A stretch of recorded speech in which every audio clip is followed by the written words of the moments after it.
Hey everybody, well it's time to tame the beast of organization, especially with all of my fabric. It's out of control. I wanted to come up with a way to maybe make a slipcover or some kind of cover to go over this metal bookshelf so that I could camouflage any of my storage, fabrics, etc. And I think I came up with the perfect solution. I was inspired by this cover that I made many years ago for my craft supply shelving unit. But there was a lot of sewing, tailoring, and pleating involved in making that cover, and I was thinking there must be a way to make something a little simpler.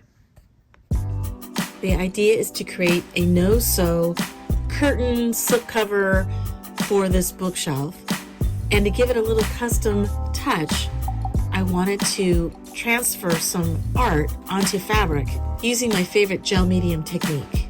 I want to show you the artwork that I decided to go with. I'll include the link if you guys are interested. I find that Etsy.com has high resolution images, all kinds of images that you can choose from, and usually they're between $3 and $5 a download, so I feel like that's a really good deal. I've always loved this print, and it's actually lips. If your artwork has any lettering or any text, make sure to print it out in its mirror image, because once you transfer the artwork onto fabric, the lettering will be right side up. All right, so this is the top of my curtain panel. I am going to hem or sew about 4 inches from the top to create casing for the curtain rings to hang on to. And then from this edge to here, I measured and taped off about 15 inches. So 15 inches from the top of my curtain. I wanted my image, which is 18 by 24, to start a little bit more in the middle of my bookshelf. And you'll see that when I pin everything together. Use painter's tape and tape off the border of your artwork so that the rest of your fabric is protected from any excess gel medium seeping out. I wanted my image to be pretty large, so I printed out my artwork to be 18 by 24 inches. Now, I was doing a test run last night and made a whole bunch of mistakes. This is going to be the middle of my curtain, which is going to open up in the middle of this panel. So, in fact, I'm going to actually cut this artwork in half so that I'm only having to glue this much at a time. Covering a large piece of art with the gel medium was problematic for me, so that's why I'm cutting it in half, because the gel medium would start to dry on the other side of the artwork before I could start covering the other side. There's a lot of ways to transfer your images to fabric. One way that I like is using something called an acrylic medium. Acrylic medium comes in different thicknesses. I use the gloss heavy gel. And you can buy this at Michael's, at your local craft store. And then I just use a simple brush. And the key to it is to not be too heavy-handed. You don't have to be so thick with the gel medium. You're just putting one light coat of the gel medium onto the fabric, and then one light coat onto the front of your artwork. The key here definitely is to pre-wash any fabric to get rid of that chemical starch that's on the fabric when it's shipped out to the stores. That's really critical that is washed out. The evenly distributed absorption of your gel medium, and it will be blotchy. You will not be happy. Take a wet sponge and dampen the back of your artwork. Your goal is to peel and rub off all of the paper pulp until the only thing that remains is the ink that has transferred onto the fabric. Now this can take many passes, so just be patient. So let it dry, moisten the paper again, and then rub, let dry, and repeat. I'm going to use a little bit of like a clear sealant acrylic, and hopefully that will clear up some of the paper haze that I'm still getting.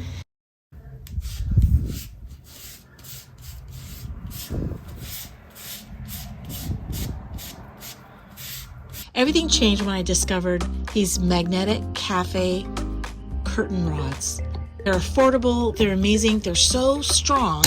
And I thought, okay, so people do not have to sew curtains. They can just take curtain panels and then take fusible webbing or stitch witchery to create a seam.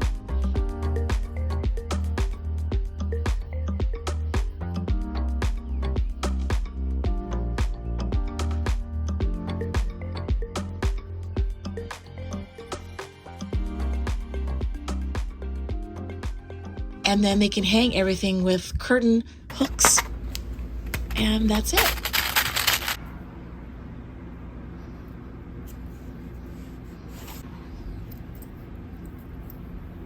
And the only issue at hand is that some of the curtain rods are longer than what I need for the sides of the bookshelf.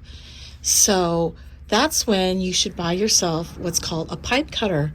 They're really inexpensive, like $7, and it cuts plastic or any metal that is a tube shape. You just clip it down, roll your pipe until it scores it, and then you keep on rolling until it cuts the pipe. There you go. On each of the side panels, I'm going to be using this navy ticking stripe. You have the option. If you want to, like I am, I'm going to be sewing this top seam, and this is where the curtain rings are going to hold on to, but you don't have to sew. Okay, so I'm just going to hang these hooks onto the curtain rod.